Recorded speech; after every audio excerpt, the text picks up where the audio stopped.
I'm back, boys and gals. And just as promised, in this video we are starting to strip down the mechanics of my new game, Taxi Wars. The name is still in progress.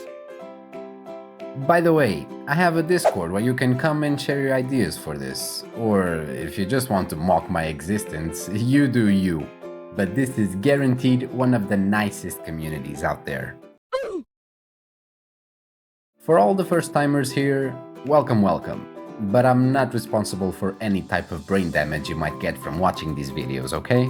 And if you still accept to these terms and conditions and you are interested, I'm making a 3D shooter/driving game in Godot. In the game, you act as an owner of a taxi company, where you have to expand your business across town, delivering customers and buying new buildings, and preferably deleting the competition while you're at it, if you know what I mean. But don't forget that the competition probably won't hesitate deleting you if they have the chance as well. There is a time limit to the game, so the company with the most city area conquered at the end wins. This is the main idea for the game loop. Of course, it can still go through some changes with time, but that is also why the comment section and the Discord server exist. On the last video, I just gave a brief explanation of what I was doing with the new game, but I didn't go too much deep with the actual systems running on it. And this is what this video is going to start off. We will be covering how the vehicles are working and the future implementations for them. I'm not going to show you the basic process of creating and moving a character because I already covered that in the other game, and there is not that much of a difference to this one. The only change is that right now the player rotates according to the mouse position, except when we are rotating the camera. If so, on release, we lerp the character rotation to the actual mouse position, so it doesn't transition immediately like a snap. The next step in the project was the vehicle system, that's why I'm gonna cover this on this video. Since I already had designed a bunch of vehicles in Kenny's Asset Forge, I started looking up ways to implement the driving mechanic in my game. First thing that showed up was the house resident, the vehicle body 3D node. And I gotta say, it kinda sucks. He's so bad! Don't get me wrong, if we are not controlling the vehicle, in my opinion, this node works just fine. If you have just cars moving around your world or something, the node serves its purpose. But if you are controlling the vehicle, it doesn't feel good overall. I was trying to find other solutions, and that's when I found out that some people were making their own custom vehicle physics, using a rigid body and raycasts to use them as suspension. So, as a good game developer, I sat through some tutorials and I found the golden one. The system is built with the main rigid body node that will act as our vehicle body, and 4 raycasts for each wheel attached to it. And it works like this.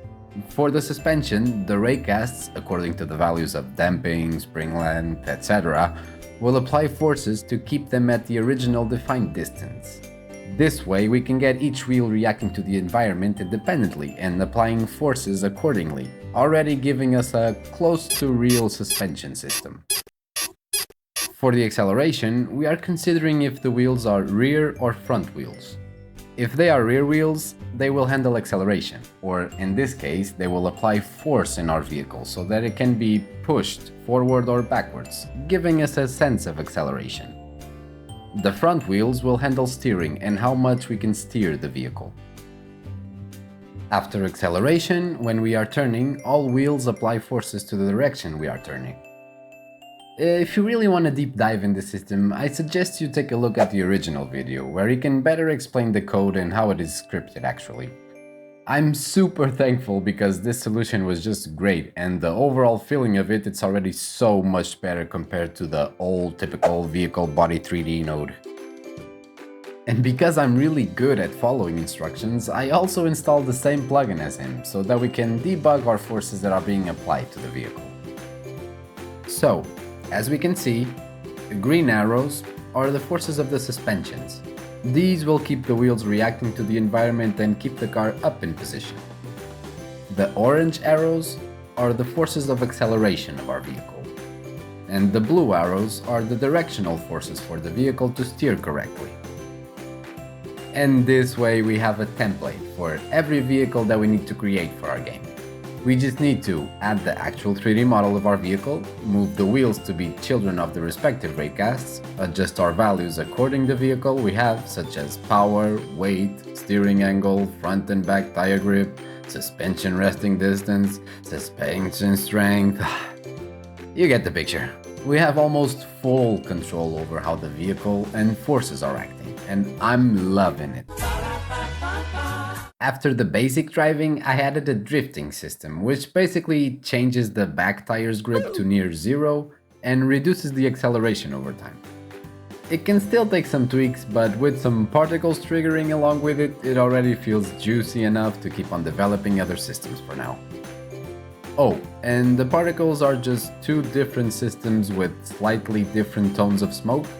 This way we have a gray one that sticks to the wheel and a darker one that serves as a trail.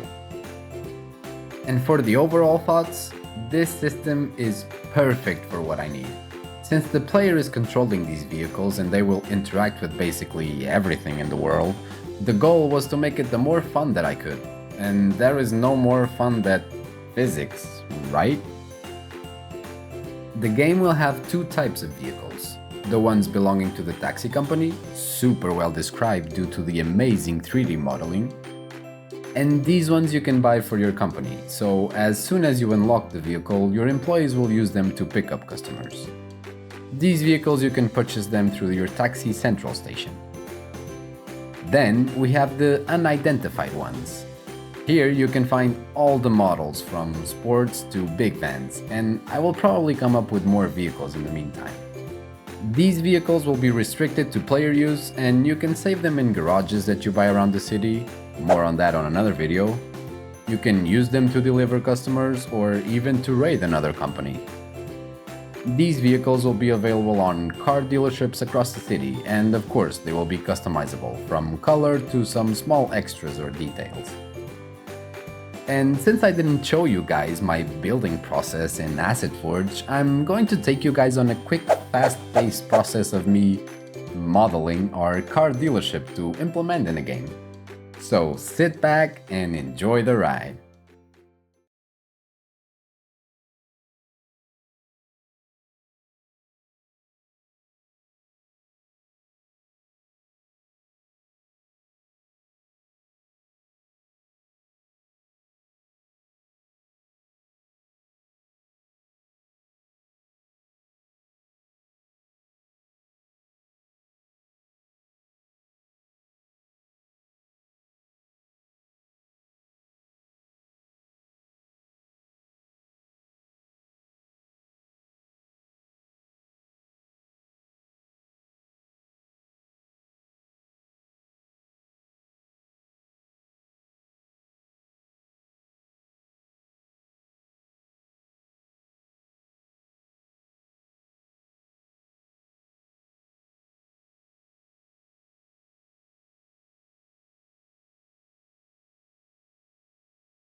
After modeling the building, I usually just go quickly to Blender to export some 3D letters so that we can identify the type of building.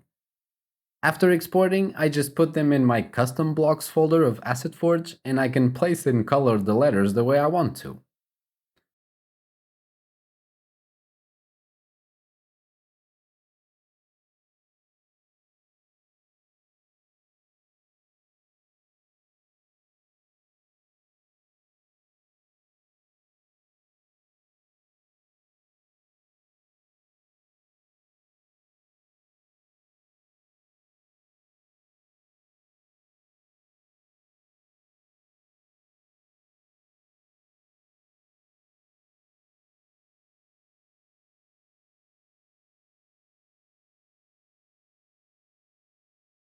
After this whole process is done, we are ready to import our building into Godot.